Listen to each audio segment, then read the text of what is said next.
అందరికీ నమస్తే నుల్లా welcome to MR media Telangana. This is Rekha. Right, Jeevan Reddy నిన్న పార్టీకి రాజీనామా చేసిండు. కాంగ్రెస్ పార్టీకి రాజీనామా చేసి ఎన్నో ముచ్చట్లు చెప్పిండు, చాలా మందిని ఎండగట్టిండు. పాపము రివర్స్ అయింది సీన్ అంతా. పార్టీ ఫిరాయించిన ఎమ్మెల్యేల పరిస్థితి ఏ విధంగా ఉన్నదో మనం చూసినాం. ఇప్పుడు బీఆర్ఎస్ పార్టీ ఎమ్మెల్యేలు హైకోర్టులో ఇంకో పిటిషన్ దాఖలు చేసిండ్రు. ఏదైతే పార్టీ ఫిరాయించిన ఎమ్మెల్యేలకు క్లీన్ చీట్ ఇచ్చుకుంటా స్పీకర్ నిర్ణయం తీసుకొని స్పీకర్ కోర్టు జడ్జిమెంట్ ఇచ్చిందో దాన్ని సవాల్ చేస్తూ హైకోర్టులో పిటిషన్ వేసిండ్రు బీఆర్ఎస్కు సంబంధించిన ఎమ్మెల్యేలు. రైట్, మొత్తం మీద పాపము ఏమో అనుకుంటే ఏమో అయింది అన్నట్టు, అనుకున్నది ఒక్కటి అయింది ఒక్కటి, బోల్తా కొట్టిందిరే బుల్బుల్ పిట్ట అన్నట్టు పాపం ఏమో అనుకున్నాడు రేవంత్ రెడ్డి.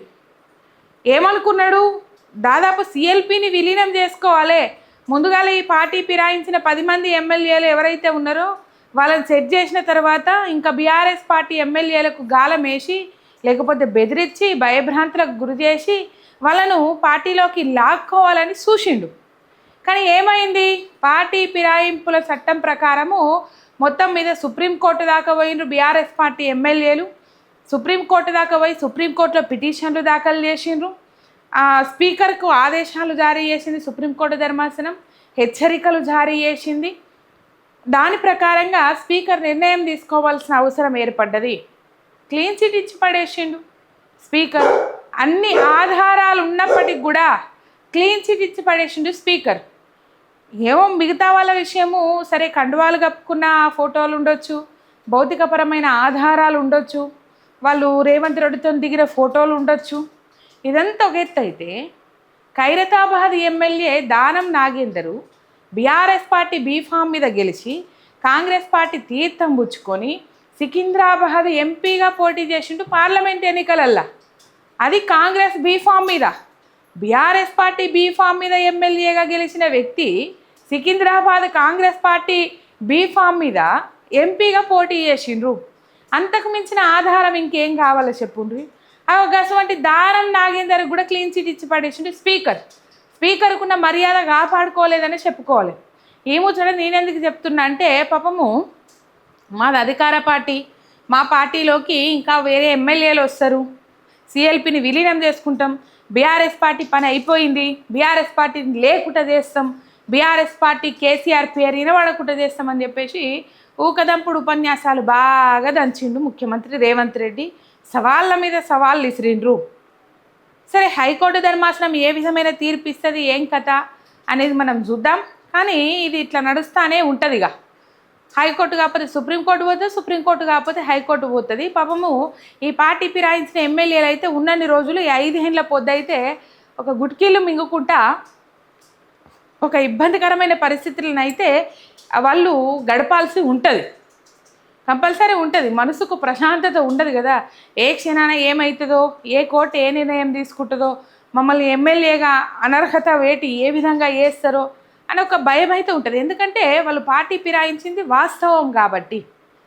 రైట్, అనుకున్నాడు రేవంత్ రెడ్డి బీఆర్ఎస్ పార్టీ నుంచి కాంగ్రెస్ పార్టీలో వస్తాండ్రు, ఇక బీఆర్ఎస్ పార్టీకి చాలా మంది రాజీనామా చేస్తారు, బీఆర్ఎస్ పార్టీ పని అయిపోయింది అని చెప్పేసి. కానీ 2 ఏళ్ల సీన్ అంతా రివర్స్ అయింది. వల్ల జగిత్యాలలో జీవన్ రెడ్డి 20 నెలల నుంచి ఇబ్బంది పడుతూ ఉన్నాడు, అవమానాలకు గురవుతూ ఉన్నాడు. కావాల్సుకొని అవమానించిన ఆయన వార్తలన్నీ అయితే సోషల్ మీడియాలో వైరల్ అవుతూ ఉన్నాయి. పార్టీ ఫిరాయించిన ఎమ్మెల్యే సంజయ్ కుమార్కు బాధ్యతలు అప్పచెప్పిండ్రు జీవన్ రెడ్డిని. 40 ఏళ్ళకెళ్ళి పార్టీలో ఉన్న జీవన్ రెడ్డిని పక్కకు పెట్టి అంటే జీవన్ రెడ్డిని సైడ్ చేయడానికి రేవంత్ రెడ్డి పావులు కదిపిండు. ఇలా రేవంత్ రెడ్డి కళ నిజమైందనే చెప్పుకోవాలి. ఇప్పుడు సంజయ్ కుమార్కి లైన్ క్లియర్ అయింది. కానీ వచ్చే ఎన్నికలలో మాత్రం సంజయ్ కుమార్ని నమ్మే పరిస్థితి అయితే ఉండదు. ఎందుకంటే గర్వాపసి పోలేడు, అంటే కాంగ్రెస్ పార్టీ అని చెప్పేసి బాజాప్తా చెప్పుకోలేడు. కానీ లోపల కార్యక్రమాలు అయితే నడుస్తాయి.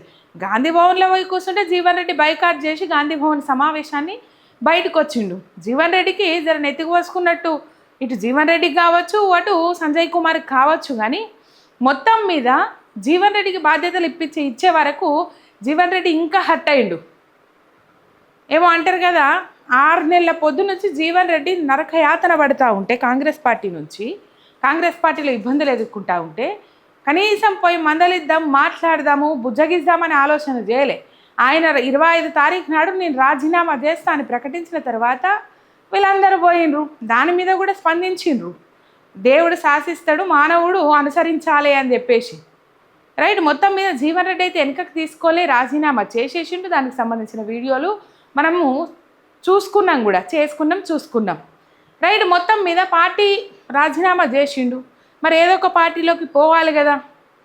అయితే బీఆర్ఎస్ఆ లేకపోతే బీజేపీ 2 ఆప్షన్లు అయితే ఉన్నాయి. ఇంకా కొన్ని చిన్న చిన్న పార్టీలు ఆహ్వానం పలుకుతూ ఉన్నాయని ముచ్చట్లు అయితే వస్తూ ఉన్నాయి. కానీ ఎక్కువగా జీవన్ రెడ్డి బీఆర్ఎస్ పార్టీలోకి పోతాడు అన్న వార్తలు అయితే బాగా ఫుల్గా వైరల్ అవుతున్నాయి. ఇప్పటికే హరీష్ రావుతోని కేటీఆర్తోని చర్చలు అయిపోయినాయి. తదుపరి చర్చలు కేసీఆర్తోని ఉన్నాయి. ఆల్మోస్ట్ కన్ఫామ్ అయిపోయింది. జీవన్ రెడ్డి బీఆర్ఎస్ పార్టీలోకి పోతాడు అని చెప్పేసి కన్ఫామ్ అయిపోయింది. ఆ చర్చలు కూడా కొనసాగుతూ ఉన్నాయి. ఆల్రెడీ హరీష్ రావుతో కేటీఆర్తో చర్చలు కూడా కంప్లీట్ అయిపోయినాయి.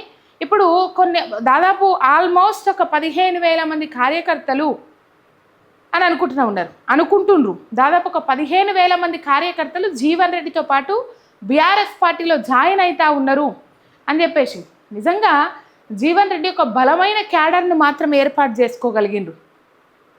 అంటే లీడర్ అనేట ఆయన ఎటు పోతే అటు పోగలిగేంత క్యాడరు ఆయన ఏర్పాటు చేసుకోగలిగిండు. ఆయన మీద నమ్మకం పెట్టుకొని నన్ను నమ్మి మీరు నడువుండ్రి అని ఆ క్యాడర్కు చెప్పుకోగలిగిండ్రు. ఎందుకు ఇలా ఆ క్యాడర్ బలం లేకపోతే మొన్న మున్సిపల్ ఎన్నికలలో ఇండిపెండెంట్గా కాంగ్రెస్ పార్టీ బీఫామ్లు ఇవ్వకపోయినప్పటికి కూడా ఇండిపెండెంట్గా జీవన్ రెడ్డి తరపున మున్సిపల్ అభ్యర్థులను నిలబెట్టి గెలిపించుకోగలిగిండు ఒంటి చేతితో జీవన్ రెడ్డి. కనీసం అప్పుడు కూడా జీవన్ రెడ్డికి తగిన విలువ ఇవ్వలే కాంగ్రెస్ పార్టీ. ఆయన ఆపరేషన్ సీనియర్స్ అని చెప్పేసి ఓ ప్రోగ్రాం పెట్టుకొని పోతా ఉన్నాడు రేవంత్ రెడ్డి. సీనియర్స్ ఎవరైతే ఉంటారో, లేకపోతే తన మీద అధిష్టానానికి కంప్లైంట్లు ఎవరైతే చేస్తూ ఉన్నారో, మనం జీవన్ రెడ్డి నిన్న రాసిన రాజీనామా లేఖలో బహిర్గతపరిచిన అంశాలలో కూడా మనం చూసినాం. మల్లికార్జున ఖర్గేకి ఏ విధంగా చెప్పిండు, రాహుల్ గాంధీకి ఏ విధంగా చెప్పిండు, సోనియా గాంధీకి ఏ విధంగా చెప్పిండు, ఇది రైతుంది పరిస్థితి, ఇది జరుగుతూ ఉన్నది, ఇట్లాంటి క్లిష్టమైన పరిస్థితులు ఉన్నాయి. రాహుల్ గాంధీ విధానాలకు, సోనియా గాంధీ విధానాలకు, రాజీవ్ గాంధీ విధానాలకు వ్యతిరేకంగా పోతా ఉన్నది లోకల్లో కాంగ్రెస్ పార్టీ అని చెప్పేసి నేను అన్ని వివరాలు పూసగుచ్చినట్టు మల్లికార్జున ఖర్గేతో సహా అందరికీ చెప్పిన అని చెప్పేసి చెప్పుడు జరిగింది ఆ లేఖలో. ఇక మరి నా మీద కంప్లైంట్లు ఇచ్చిరని పోతుంది కదా, రేవంత్ రెడ్డికి పోకుండా ఉంటుందా? కంపల్సరీ పోతుంది. గ్రూపు రాజకీయాలు అనేది కాంగ్రెస్ పార్టీలో 100% ఉంటాయి. ఏ గ్రూపును ఎంత సపోర్ట్ చేస్తుందో ఇంకో గ్రూపును, ఒక గ్రూపును ఏ విధంగా ఎంత సపోర్ట్ చేస్తుందో ఇంకో గ్రూపును కూడా ఢిల్లీ అగ్రనాయకత్వం అంతే సపోర్ట్ చేస్తుంది, రైట్. మొత్తం మీద రేవంత్ రెడ్డి చెవున పడవచ్చు. ఇంకా జీవన్ రెడ్డిని సైడ్ చేసే కార్యక్రమం పెట్టుకున్నాడు. అట్లా సంజయ్ కుమార్ని దించిండు, వాళ్ళ కాళ్ళకు లొల్లులయ్యేటట్టు చేసిండు. మళ్ళీ ఇలా ట్విస్ట్ ఏంటంటే జీవన్ రెడ్డిని ఓడగొట్టిందే సంజయ్ కుమార్ కదా. జగిత్యాలలో బీఆర్ఎస్ పార్టీ బీఫామ్ మీద గెలిచి ఆయన బీఆర్ఎస్ పార్టీ గెలిచింది కాబట్టి జీవన్ రెడ్డి ఓడిపోయింది అక్కడ కాంగ్రెస్ పార్టీ నుంచి. తనను ఓడగొట్టిన అభ్యర్థిని తీసుకొచ్చి, ఎమ్మెల్యేని తీసుకొచ్చి తన కండ్ల ముంగట్ని బాధ్యతలు అప్పచెప్తా అంటే ఎవరికైనా బాధ ఉంటుంది. సో మొత్తం మీద 1000 మంది కార్యకర్తలతోని జీవన్ రెడ్డి బీఆర్ఎస్ పార్టీలో జాయిన్ అవుతా ఉన్నారనే అంశాలు అయితే తెర మీదకి వస్తూ ఉన్నాయి. ఇప్పటికే హరీష్ రావుతోని కేటీఆర్తోని చర్చలు జరిగినాయి. ఇంకా తదుపరి చర్చలు కేసీఆర్తోనే ఒక డేట్ ఫిక్స్ చేసుకొని జాయినింగ్ అవ్వడమే ఆలస్యం అని చెప్పేసి వార్తలు అయితే చక్కర్లు కొడతా ఉన్నాయి, రైట్. చూద్దాం మరి బీఆర్ఎస్ పార్టీలో ఎప్పుడు ముహూర్తం ఫిక్స్ చేసుకుంటారు. ఒక డేట్ అన్నారు, ఆ డేట్ నాడు రాజీనామా చేసిండ్రు. ఇంకా డేట్ ఫిక్స్ అయ్యేది ఆలస్యం. జీవన్ రెడ్డి 1000 మంది కార్యకర్తలతో బీఆర్ఎస్ పార్టీలో చేరుతా ఉన్నారైతే వార్తలు అయితే వస్తూ ఉన్నాయి సోషల్ మీడియాలో. ఒక జగిత్యాలలో కాంగ్రెస్ నుంచి జీవన్ రెడ్డి పోతే ఏం ఫరక పడుతుంది అని అనుకోవచ్చు రేవంత్ రెడ్డి. కానీ ఇందులో 2 అంశాలు ఉన్నాయి మనం ఆలోచన చేయాల్సినవి. ఒకవైపు కాంగ్రెస్ను నేలమట్టం చేయడానికి రేవంత్ రెడ్డి తీవ్ర ప్రయత్నం చేస్తున్నాడు అనేది ఒక అంశము. అందుకని సీనియర్లను ఏరేసే ప్రయత్నం చేస్తూ ఉన్నాడు అనేది ఇంకొకటి. ఒకవేళ నిజంగానే ఆయన కాంగ్రెస్ కాపాడుకోవాలనే ఆలోచన ఉంటే సీనియర్లను ఏరేస్తే ఇప్పుడు జగిత్యాల జీవన్ రెడ్డి రాజీనామా చేసినంత మాత్రాన ఓన్లీ జగిత్యాలలోనే ఎఫెక్ట్ ఉంటుంది, ఇంకా రాష్ట్ర వ్యాప్తంగా ఉండదు అనుకుంటుండా రేవంత్ రెడ్డి. ఇప్పటికే ప్రజా వ్యతిరేకత, తీవ్రమైన వ్యతిరేకత ఉండదు. ఆయన ఎక్కడైనా అధికార పార్టీకి రాజీనామా చేయరు ఎవరు, తక్కువ, అది చాలా తక్కువ సందర్భాలలో చూస్తాం. కానీ అధికార పార్టీకి రాజీనామా చేసి ప్రతిపక్షంలోకి పోతుంటే యావత్తు తెలంగాణ సమాజం ఆలోచిస్తుంది. మరి ఈ లాజిక్ ఎట్లా మర్చిపోయారు ఏం కథ తెలియదు. ఇది కథ.